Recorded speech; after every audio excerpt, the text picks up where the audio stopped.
Manchester city versus Manchester United match. ഒരു Manchester ഡെർബിയിൽ നമ്മൾ എന്തൊക്കെയാണ് എക്സ്പെക്ട് ചെയ്യുന്നത് അതെല്ലാം എക്സ്പെക്ട് ചെയ്തിട്ടാണ് ഞാനും ഈ ഒരു മാച്ച് കണ്ടത്.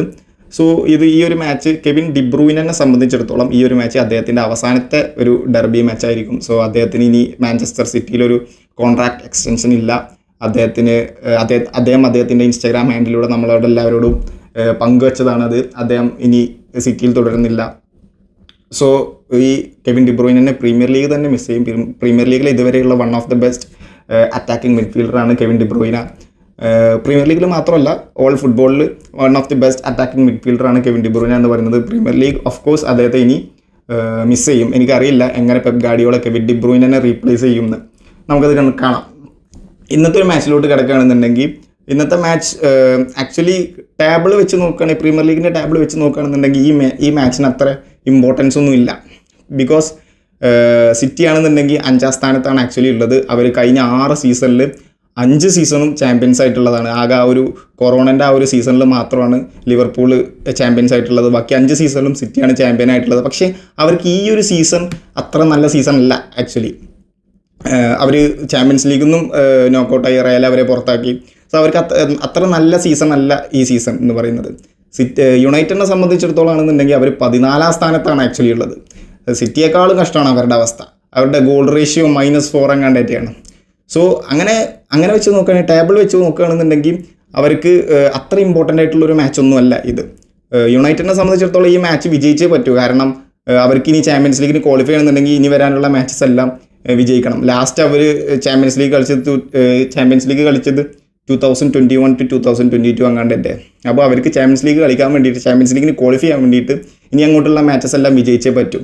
സോ അത്ര ഇമ്പോർട്ടൻ്റ് ആയിട്ടുള്ളൊരു മാച്ചൊന്നുമല്ല. പക്ഷേ മാഞ്ചസ്റ്റർ ഡെർബി എന്ന് പറയുമ്പോൾ നമ്മളെല്ലാവരും ഉറ്റു നോക്കാറുണ്ട് ആ ഒരു മാച്ചിന്. കാരണം പ്രീമിയർ ലീഗിലെ ടോപ്പ് 2 ടീംസാണ്. ടോപ്പ് 2 അല്ല, പ്രീമിയർ ലീഗിലെ 2 പോപ്പുലർ ആയിട്ടുള്ള മെയിൻ ടീമാണ് മാഞ്ചസ്റ്റർ സിറ്റിയും മാഞ്ചസ്റ്റർ യുണൈറ്റഡും. സോ അവർ തമ്മിലുള്ള ആ ഒരു മാച്ച്, ഇതുവരെയുള്ള ഹിസ്റ്ററി നോക്കുകയാണെന്നുണ്ടെങ്കിൽ അവർ തമ്മിലുള്ള ഒരു മാച്ച് എന്ന് പറയുന്നത് അത്യാവശ്യം എൻ്റർടൈനിങ് ആയിരിക്കും. അത്യാവശ്യം ഹീറ്റഡ് മൊമെൻറ്റ്സ് ഉണ്ടാവും, നല്ല നല്ല അറ്റാക്സ് ഉണ്ടാവും. സോ നമുക്ക് കാണാൻ തന്നെ നല്ല രസമാണ്. അതുകൊണ്ട് തന്നെ മാഞ്ചസ്റ്റർ ഡെർബിക്ക് അതിൻ്റേതായുള്ള വ്യൂസും കൂടും. സോ ഇന്നത്തെ മാച്ചിലോട്ട് പോകുകയാണെന്നുണ്ടെങ്കിൽ ഫസ്റ്റ് യുണൈറ്റഡിൻ്റെ ടച്ചോട് കൂടി കളി സ്റ്റാർട്ട് ചെയ്തു. ഫസ്റ്റ് തന്നെ ഗർനാച്ചോക്ക് ഒരു ഓപ്പൺ ബോൾ കിട്ടി. ബട്ട് റൂബൻ ഡിയാസ് ഫൗൾ ചെയ്തു. ഫസ്റ്റ് ആ ഒരു ഫൗൾ കണ്ട സമയത്ത് ഞാൻ വിചാരിച്ചത് ഒരു പെനാൽറ്റിയാണ്. ബട്ട് അതൊരു പെനാൽറ്റി ഒന്നുമല്ല. ഒരു ബോക്സിൻ്റെ ആ ഒരു തൊട്ട് പുറത്ത് ആ ഒരു സെമി സർക്കിളിലാണ് ആ ഒരു ഫൗൾ നടന്നത്. പക്ഷേ ഒരു ക്രൂഷ്യൽ പോയിന്റിലാണ് ആ ഒരു ഫൗൾ കിട്ടിയത്. ബ്രൂണോ ഫെർണാണ്ടസിന് വേണമെങ്കിൽ അതൊരു കൺവേർട്ട് ചെയ്യാമായിരുന്നു. പക്ഷേ ബ്രൂണോ ഫെർണാണ്ടസ് ആ ഒരു ഫ്രീ കിക്ക് എടുത്തു, ബോളിൽ തട്ടി അങ്ങനെ പുറത്തുപോയി. അതുകൊണ്ട് ആ ഒരു ഫ്രീ കിക്ക് കൊണ്ട് പ്രത്യേകിച്ച് ഉപകാരം ഉണ്ടായില്ല. പിന്നെ അങ്ങോട്ടുള്ള ആ ഒരു 2 ടീമിൻ്റെയും കളി എന്ന് പറയുന്നത് എന്താ പറയുക, സിറ്റി പയ്യെ സ്ലോ ബിൽഡപ്പ് ചെയ്ത് വന്നൊരു സിറ്റിയാണ്. പയ്യെ ഷോർട്ട് പാസ് എടുത്ത് പാസ് എടുത്ത് യുണൈറ്റഡിൻ്റെ ഫൈനൽ തേർഡിൻ്റെ അങ്ങോട്ട് പോകും. അവിടെ നിന്ന് ഒന്നല്ലേ മിസ് കിക്ക് ആവും, അല്ലെങ്കിൽ മിസ് പാസ് ആവും. എന്നിട്ട് വീണ്ടും യുണൈറ്റഡിന് ബോൾ കിട്ടും. യുണൈറ്റഡ് നേരെ കൗണ്ടർ അറ്റാക്ക് ചെയ്ത് ഇപ്പുറത്തോട്ട് പോകും. ഒന്നല്ലേ ഗർനാച്ചോൻ്റെ സൈഡ് ലെഫ്റ്റ് വിങ്ങിൽ അല്ലെങ്കിൽ റൈറ്റ് വിങ്ങിലായിട്ട്. അങ്ങനെയായിരുന്നു ഇന്നത്തെ ഒരു മാച്ച് എന്ന് പറഞ്ഞത്. ഇതന്നെ റിപ്പീറ്റ്. വീണ്ടും അവിടുന്ന് സിറ്റിയുടെ ഡിഫൻസ് അത് ക്ലിയർ ചെയ്ത് കളയും, യുണൈറ്റഡിൻ്റെ കൗണ്ടർ അറ്റാക്ക്. പിന്നെ വീണ്ടും സിറ്റി പാസിട്ട് ഇവരുടെ ഫൈനൽ തേർഡിലോട്ട് യുണൈറ്റഡിൻ്റെ അങ്ങോട്ട് പോകും.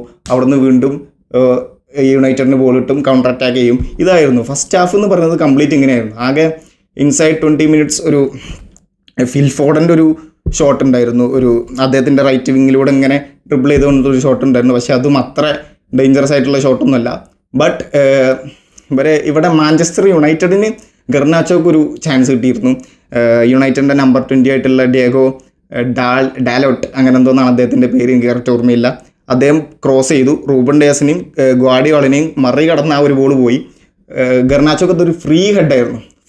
പക്ഷേ അദ്ദേഹത്തിന് അത് പ്രോപ്പറായിട്ട് കോണ്ടാക്ട് ചെയ്യാൻ പറ്റിയില്ല. അതുകൊണ്ട് അദ്ദേഹം എവിടെ നിന്നാണോ ഹെഡ് ചെയ്ത് അവിടെ തന്നെ ബോൾ വീണു. സിറ്റിയുടെ ഡിഫൻസ് അത് ക്ലിയർ ചെയ്ത് കളഞ്ഞു. അങ്ങനെയാണ് ആക്ച്വലി ആ ഒരു അറ്റാക്ക് ആ ഒരു ഫസ്റ്റ് ഹാഫിൽ ഉണ്ടായിരുന്ന ഒരു മെയിൻ അറ്റാക്കാണത്. അതിനുശേഷം വീണ്ടും ഞാൻ പറഞ്ഞ പോലെ വീണ്ടും സിറ്റിയുടെ കയ്യിൽ ബോൾ കിട്ടുന്നു. പയ്യെ കളിക്കുന്നു. യുണൈറ്റഡ് അങ്ങോട്ട് പോകുന്നു. അവിടുന്ന് ബോൾ മിസ്സാവുന്നു. വീണ്ടും യുണൈറ്റഡ് ഒരു കൗണ്ടർ അറ്റാക്ക് നടത്തുന്നു. ഫസ്റ്റ് ഹാഫ് ഫുൾ അങ്ങനെയായിരുന്നു. യുണൈറ്റഡ് ഒരു കൗണ്ടർ അറ്റാക്കും സിറ്റി ഒരു സ്ലോ ബിൽഡപ്പും അങ്ങനെയായിരുന്നു ഫസ്റ്റ് ഹാഫ് കംപ്ലീറ്റ്ലി നടന്നത്. ഫസ്റ്റ് ഹാഫ് പിന്നെ കുറേ യുണൈറ്റഡിൻ്റെ കയ്യിൽ നിന്ന് കുറേ മിസ് പാസസ് വന്നിട്ടുണ്ട്. എനിക്കറിയില്ല, കാസമിറോൻ്റെ കയ്യിൽ നിന്ന് ഒരു 2-3 മിസ് പാസ് വന്നിട്ടുണ്ട്. പിന്നെ അതുപോലെ ബ്രൂണോ ഫെർണാണ്ടസിൻ്റെ കയ്യിൽ നിന്ന് 2-3 മിസ് പാസ് വന്നിട്ടുണ്ട്. ഒക്കെ അവരുടെ സർക്കിൾ, അവരുടെ ആ ഒരു സെൻറ്ററിൽ നിന്നാണ് മിസ് പാസ് വന്നത്. സോ ഒരു ഓൾ ഇൻ ഓൾ യുണൈറ്റഡിന് ഫസ്റ്റ് ഹാഫ് വെച്ച് നോക്കുകയാണെന്നുണ്ടെങ്കിൽ അത്യാവശ്യം കുഴപ്പമില്ലാത്തൊരു ഫസ്റ്റ് ഹാഫ് എന്ന് എൻ്റെ ഒരു അഭിപ്രായത്തിൽ. സിറ്റി അത്യാവശ്യം കുഴപ്പമില്ലാതെ കളിച്ചു. പൊസഷൻ ഫുള്ള് സിറ്റിക്കായിരുന്നു. അതുകൊണ്ട് ആ ഒരു സ്ലോ ബിൽഡപ്പ് കൊണ്ട് തന്നെ പൊസഷൻ കംപ്ലീറ്റ് സിറ്റിക്കായിരുന്നു. ഷോട്ടും എനിക്ക് തോന്നുന്നു അഡ്വാൻറ്റേജ് കുറച്ച് സിറ്റിക്കായിരുന്നു. യുണൈറ്റഡ് ആണെങ്കിൽ പൊസഷൻ കുറവായിരുന്നു. പക്ഷേ അവർ കിട്ടിയ ചാൻസ് മാക്സിമം കൗണ്ടർ അറ്റാക്ക് കൂടെ ഫൈനൽ തേർഡിൽ കുറേ ഭയങ്കര ഡേഞ്ചർ ആക്കാൻ നോക്കി. ഫസ്റ്റ് ഹാഫ് അങ്ങനെയായിരുന്നു. ഫസ്റ്റ് ഹാഫ് കുറച്ച് ബോറിംഗ് ആയിരുന്നു. സെക്കൻഡ് ഹാഫ് സ്റ്റാർട്ട് ചെയ്തു. സെക്കൻഡ് ഹാഫ് സ്റ്റാർട്ടിങ് തന്നെ സിറ്റിയുടെ നമ്പർ 7 ആയിട്ടുള്ള മർമോഷിൻ്റെ കാലിൽ നിന്ന് എങ്ങനെയൊക്കെയോ മാഞ്ചസ്റ്റർ യുണൈറ്റഡിൻ്റെ ഡിഫൻസിൻ്റെ കാല് തട്ടിപ്പോയി ഫിൽഫോർഡന് കിട്ടി. ഫിൽഫോർഡിന് അതൊരു ഓപ്പൺ ചാൻസ് ആയിരുന്നു. പക്ഷേ മാഞ്ചസ്റ്റർ യുണൈറ്റഡിൻ്റെ ഡിഫൻസ് അത് പ്രോപ്പറായിട്ട് ക്ലിയർ ചെയ്ത് കളഞ്ഞു. രണ്ട് ടീമിൻ്റെയും ഇന്നത്തെ ഡിഫൻസ് എന്ന് പറയുന്നത് ഭയങ്കര അടിപൊളിയായിരുന്നു. റോക്ക് സോളിഡ് പോലെയായിരുന്നു. ഇവിടെ ഹാരി മഗ്വയർ ആണെന്നുണ്ടെങ്കിലും അപ്പുറത്ത് റൂബൻ ഡിയാസ് ആണെന്നുണ്ടെങ്കിലും രണ്ട് ടീമിൻ്റെ ഡിഫൻസ് ഇന്ന് നല്ലപോലെ കളിച്ചു എന്ന് വേണമെങ്കിൽ പറയാം. അറ്റാക്ക് അത്ര നല്ല രീതിയിൽ കളിച്ചിട്ടില്ല. കെവിൻ ഡിബ്രൂയിനൊക്കെ ഇന്ന് വളരെ മോശം ഫോമിലായിരുന്നു. ഫിൽഫോർഡനും അത്യാവശ്യം മോശം ഫോമിലായിരുന്നു. ഇത് കഴിഞ്ഞ് പിന്നെ കുറച്ച് നേരം കഴിഞ്ഞ് ഫിൽഫോർഡനെ സബ് ചെയ്ത് കളഞ്ഞു. അദ്ദേഹത്തിന് പകരം ഡോക്കു ഗ്രൗണ്ടിലോട്ട് ഇറങ്ങി.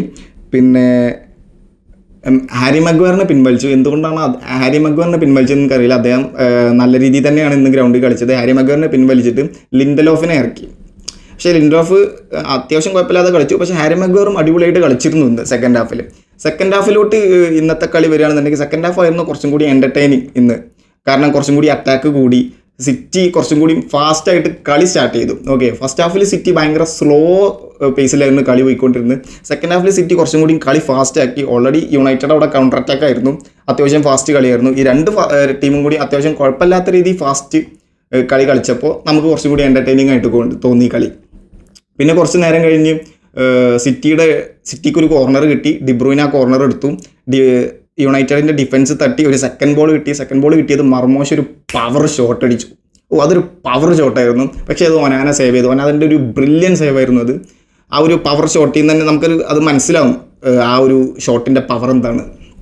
ഒനാന അത് സേവ് ചെയ്തു. അത് കഴിഞ്ഞ് നേരെ ഇപ്പുറത്ത് വന്ന് യുണൈറ്റഡിൻ്റെ നമ്പർ 20 ഒരു ക്രോസ് കൊടുത്ത സമയത്ത് ഉഗാർട്ടെ എന്നുള്ള ഒരു പ്ലെയർ ഒരു സൈഡ് വോളി ഷോട്ട്, ഇതുപോലെ മർമോഷിൻ്റെ ഒരു ഷോട്ട് പോലെ ഒരു സൈഡ് വോളി ഷോട്ട് അടിച്ചു.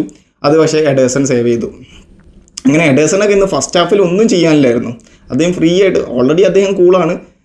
അതിൻ്റെ കൂടെ തന്നെ ഒന്നും ചെയ്യാനില്ലാത്തതുകൊണ്ട് അദ്ദേഹം ബോക്സിൻ്റെ പുറത്തേക്കൊക്കെ ഇറങ്ങി പയ്യെ പാസിട്ട് കളിച്ച് വളരെ കൂളായിട്ടാണ് ഇന്ന് എഡേഴ്സൺ കളിച്ചത്. സോ അത് കഴിഞ്ഞ് പിന്നെ ഒരു 85th മിനിറ്റൊക്കെ ആയ സമയത്ത് ഗ്രീലിഷിനെ ഇറക്കിയ സമയത്ത് ഞാൻ വിചാരിച്ചു കുറച്ചും കൂടി അറ്റാക്ക് ഉണ്ടാവുന്നു. പക്ഷേ ഒരു 85th മിനിറ്റൊക്കെ ആയ സമയത്ത് പിന്നെ complete attack Manchester United complete attack അങ്ങോട്ടായി. അതും വളരെ ഫാസ്റ്റായിട്ട് തന്നെ അറ്റാക്ക് വന്നു. അവർക്ക് എങ്ങനെയെങ്കിലും ഒരു ഗോൾ ഇടണം, കളി ജയിക്കണം. കാരണം അവരുടെ ഹോം ഗ്രൗണ്ട് ആണല്ലോ, എങ്ങനെയെങ്കിലും ജയിക്കണം എന്നുള്ള ഒരു മൈൻഡിലായി അവർ കംപ്ലീറ്റ് അറ്റാക്ക് ചെയ്തു.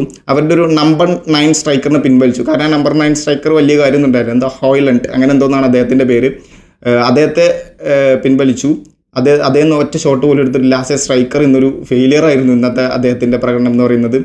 സോ അദ്ദേഹത്തെ പിൻവലിച്ചു. വേറൊരു ജോഷുവ എന്ന് പറഞ്ഞൊരു പ്ലെയറിനെ ഇറക്കി. അദ്ദേഹം റൈറ്റ് വിങ്ങിലും ഗർനാച്ചോ ലെഫ്റ്റ് വിങ്ങിലായിട്ട് ഭയങ്കരമായിട്ട് കൗണ്ടർ അറ്റാക്ക് രണ്ട് സൈഡിൽ നിന്നും വന്നു. പക്ഷേ മാഞ്ചസ്റ്റർ യുണൈറ്റഡിൻ്റെ ഒരു പ്രശ്നം എന്ന് വെച്ച് കഴിഞ്ഞാൽ രണ്ട് വിങ്ങിൽ നിന്നും രണ്ട് സൈഡിൽ നിന്നും അറ്റാക്ക് വരുന്ന സമയത്ത് സെൻറ്ററിൽ നിന്ന് ബോൾ മേടിക്കാൻ ഒരാളില്ല. അത് ഭയങ്കരമായിട്ട് ഒരു വേക്കൻറ്റ് സ്പേസ് പോലെ നമുക്ക് ആ ഒരു കളിയിൽ അത് കാണാൻ പറ്റും. ആക്ച്വലി ആ ഒരു വേക്കൻറ്റ് സ്പേസ് രണ്ടുപേരും അവിടുന്ന് നല്ല രീതിയിൽ അറ്റാക്ക് വരുന്നു, പക്ഷേ ബോൾ കൊടുക്കാൻ ആളില്ല. ഗർനാച്ചോ ആണെന്നുണ്ടെങ്കിൽ വളരെ ഹാർഡ് വർക്ക് ചെയ്തിട്ടാണ് ഇന്ന് ഫസ്റ്റ് ഹാഫും സെക്കൻഡ് ഹാഫും അടിപൊളിയായിട്ട് കളിച്ചു. പക്ഷേ ഫൈനൽ തേർഡിലെത്തുന്ന സമയത്ത് അദ്ദേഹത്തിന് പ്രോപ്പറായിട്ടൊരു പാസോ പ്രോപ്പറായിട്ടൊരു ഷോട്ടോ എടുക്കാൻ പറ്റുന്നില്ല അദ്ദേഹത്തിന്. അതായിരുന്നു ഗർനാച്ചോൻ്റെ ഇന്നത്തെ ഒരു ഡിസഡ്വാൻറ്റേജ് എന്ന് പറഞ്ഞു കഴിഞ്ഞാൽ.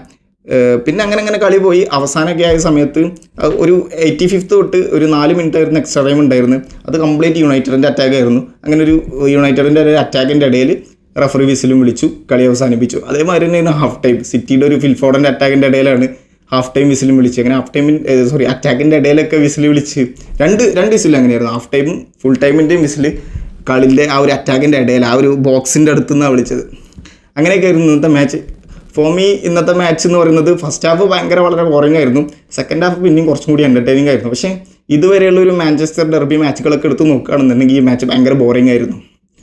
ഇത്രയൊക്കെയാണ് എനിക്ക് ഈ ഒരു സിറ്റി വേഴ്സസ് യുണൈറ്റഡ് മാച്ചിനെ കുറിച്ച് പറയാനുള്ളത്. So thank you.